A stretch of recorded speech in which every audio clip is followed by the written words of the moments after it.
বিরতির পর স্বাগত। 2024-25 অর্থবর্ষে এবার বিজনেস অ্যাডভাইজারি কমিটির চেয়ারম্যান হিসেবে নিযুক্ত হয়েছেন অধ্যক্ষ বিশ্ববন্ধু সেন। লাইব্রেরি কমিটির চেয়ারম্যান হিসেবে নিযুক্ত সুশান্ত দেব। অন্যদিকে কমিটি ওয়েলফেয়ার অফ শিডিউল কাস্টের চেয়ারম্যান করা হয়েছে বিধায়ক রঞ্জিত দাসকে। অর্থাৎ তিনজনের নাম এই মুহূর্তে প্রকাশ করা হয়েছে, যেখানে বিজনেস অ্যাডভাইজারি কমিটির চেয়ারম্যান হিসেবেই নিযুক্ত হয়েছেন অধ্যক্ষ বিশ্ববন্ধু সেন। সেই বিষয়টা নিয়েই আমি বিস্তারিত জানবো। টেলিফোন লাইনে রয়েছে নিউজ ভ্যানগার্ড প্রতিনিধি সুপ্রীতি মুখার্জি। সুপ্রীতি, লাইব্রেরি কমিটির চেয়ারম্যান এবং ওয়েলফেয়ার অফ শিডিউল কাস্টের চেয়ারম্যান সহ বিজনেস অ্যাডভাইজারি কমিটির চেয়ারম্যানের নাম এই মুহূর্তে প্রকাশ করা হয়েছে। তোমার কাছে কি আপডেট রয়েছে গোটা বিষয়ে? দেখো, লোকসভা ভোটের আগে এক প্রকার এটাই ছিল শেষ বাজেট অধিবেশন, এবং এই বাজেট অধিবেশনের প্রথম দিনেই আমরা কি দেখেছি না, কোন কোন খাতে কত কত অর্থ বরাদ্দ করা হয়েছে। এবার সেই অর্থ বরাদ্দ করা হলো, সেটা কখন থেকে শুরু হবে না, 2024 সাল পড়েছে, 24 সালের এপ্রিল থেকে সবটাই কার্যকর হবে।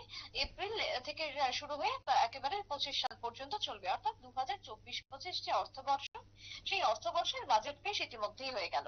এবার শুধুমাত্র বাজেট পেশ হবে না, হলেই চলবে না, কারণ এই যে কমিটিগুলো গঠন করা হয়েছে তার নির্দিষ্ট কমিটির সদস্য থাকবেন, তার চেয়ারম্যানরা থাকবেন, নিয়ে পরিপূর্ণভাবে একটি কমিটি গড়ে তোলা হবে। সেক্ষেত্রে আজকে একাধিক কমিটি গড়ে তোলা হয়েছে, যার মধ্যে তুমি যেমনটা বলছিলে বিজনেস অ্যাডভাইজারি কমিটি।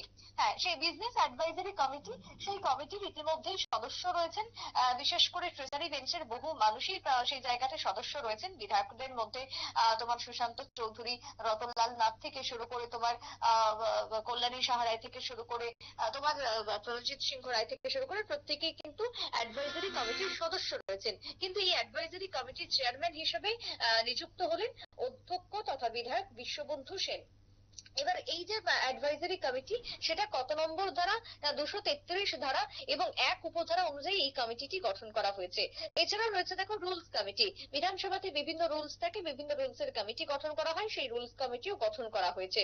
এবার যদি বলি লাইব্রেরি কমিটি, 259 ধারা এবং 1 উপধারা অনুযায়ী লাইব্রেরি কমিটি গঠন করা হলো।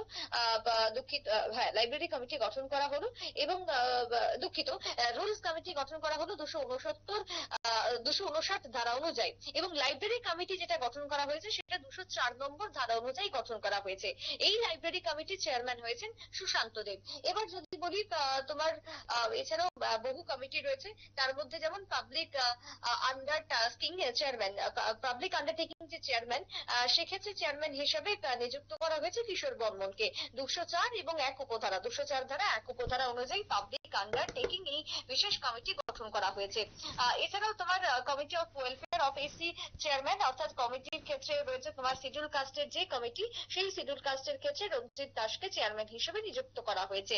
এছাড়াও তোমার এসটি অর্থাৎ শিডিউল ট্রাইবেরও কমিটি গঠন করা হয়েছে, সেই কমিটিতেও বহু সদস্য রয়েছেন, তারও নির্দিষ্ট চেয়ারম্যান হিসেবে গড়ে তোলা হয়েছে। এবার এসটি ট্রাইব যেটা, সেটাকে 202 ধারা এবং 1 উপধারা অনুযায়ী গঠন করা হয়েছে। এই যে তোমার এছাড়াও রামপদ জমাতিয়া, তিনিও একটি চেয়ারম্যান হয়েছেন 204 ধারা 1 উপধারা অনুযায়ী একটি কমিটির। এছাড়া যদি এথিক্স কমিটির কথা বলি, এথিক্স কমিটি গড়ে তোলা হয়েছে বা গঠন করা হয়েছে 2024-25 অর্থ বছরের জন্য 277 ধারা অনুযায়ী এবং 1 উপধারা অনুযায়ী। এই যে প্রতিটা কমিটি গঠন করা হলো, প্রত্যেকটা কমিটির দায়িত্ব থাকবে রাজ্যের ক্ষেত্রে উন্নয়ন, এবং যাদের যাদের যে ডিপার্টমেন্ট থাকলো সেই ডিপার্টমেন্টের উন্নয়ন, সেই উন্নয়নের লক্ষ্যে কাজ করবে। 2023-24 যা কাজ হবে তার রিপোর্ট পেশ করা হবে পরবর্তীতে আবারও।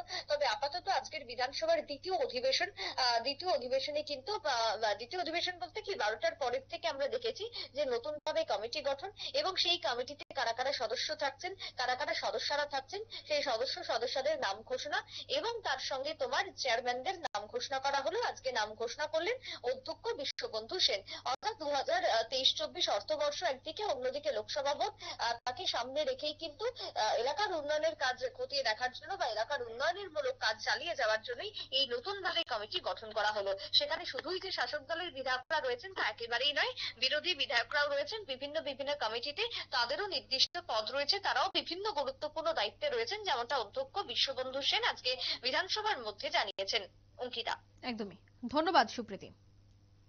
ইতিমধ্যে লাইব্রেরি কমিটির চেয়ারম্যান সহ আরো চেয়ারম্যান গঠন করা হয়েছে। বিশেষ করে 2024-25 অর্থবর্ষে বিজনেস অ্যাডভাইজারি কমিটির যিনি চেয়ারম্যান অর্থাৎ নিযুক্ত অধ্যক্ষ বিশ্ববন্ধু সেন, অন্যদিকে লাইব্রেরি কমিটির চেয়ারম্যান হিসেবে নিযুক্ত সুশান্ত দেব, কমিটি ওয়েলফেয়ার অফ শিডিউল কাস্টের চেয়ারম্যান করা হয়েছে বিধায়ক রঞ্জিত দাসকে। এই মুহূর্তের সংবাদ এই পর্যন্তই। আমাদের পরবর্তী নিউজ এবং আপডেট দেখার জন্য অবশ্যই চোখ রাখবেন শুধুমাত্র নিউজ ভ্যানগার্ডের পর্দায়। ধন্যবাদ।